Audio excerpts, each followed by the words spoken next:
Joining me now is Nationals Deputy Leader Kevin Hogan. Kevin, thank you for joining me. I want to talk about Labor's 2035 target. Here was Chris Bowen today professing that the regions are on board. Have a listen.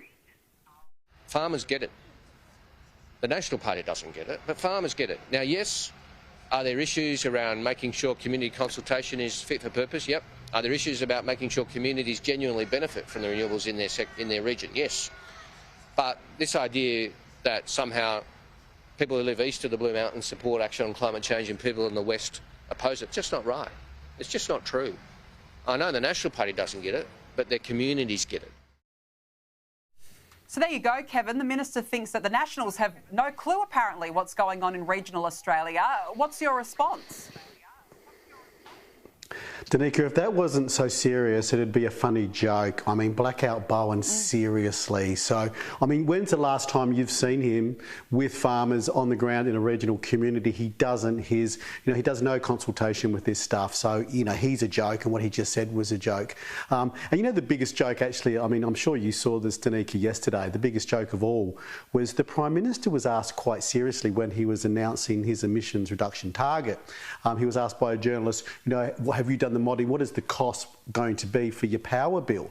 The press pack laughed and then he laughed. Everyone thought this was a joke. I mean, seriously, he's, stating what his emission reductions target is, and he thinks being asked a question about what this will do to power bills is a joke. We know it's a joke because obviously they said $275 3 years ago. Your power bill in 2025 would be $275 lower than it was in 2022. That's a joke. But the fact that he treated that question as a joke shows how seriously in trouble we are with this government, cost of energy, and their emissions reductions targets.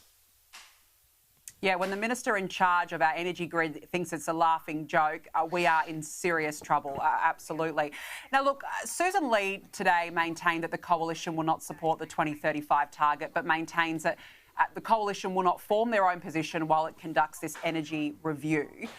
But if you won't back these targets, surely as a team you cannot hide anymore from making a decision on this Paris Agreement, Kevin.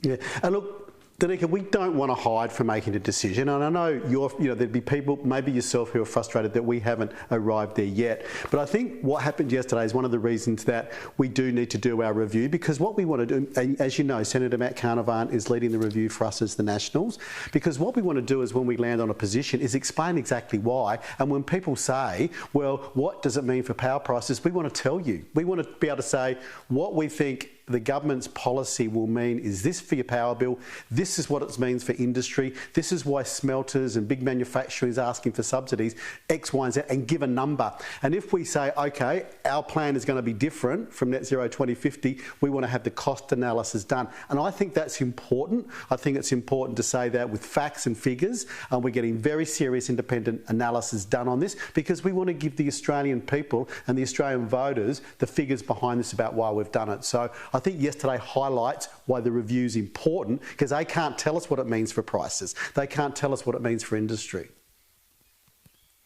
Yeah, well, I mean, to be fair, Kevin, there'll be some saying, well, we just want to know what the Coalition are doing here because our prices keep going up. I mean, can you understand it from a consumer perspective? I do, and we need to arrive at a position as quickly as we can. But I do also make the point, it's 2.5 years to the next election. We took an energy policy to the election, to the last election with our nuclear proposal, fully costed, and did all that analysis. What we take to the next election will be done as well. But I think this review into Net Zero 2050 is important, because what we do want to tell the Australian public and the Australian energy consumer and business who are going broke because they can't pay their energy bills, we want to give them the facts and figures behind it, which this government won't do. They'll tell you their emission reductions targets. I mean, the other thing here, Danica, which is scary as well, with what they announced yesterday, it's going beyond energy. They'll be coming into the agricultural sector next, because they'll be looking for reductions within agriculture. What's that going to do to food prices? We want that analysis done as well. Good point.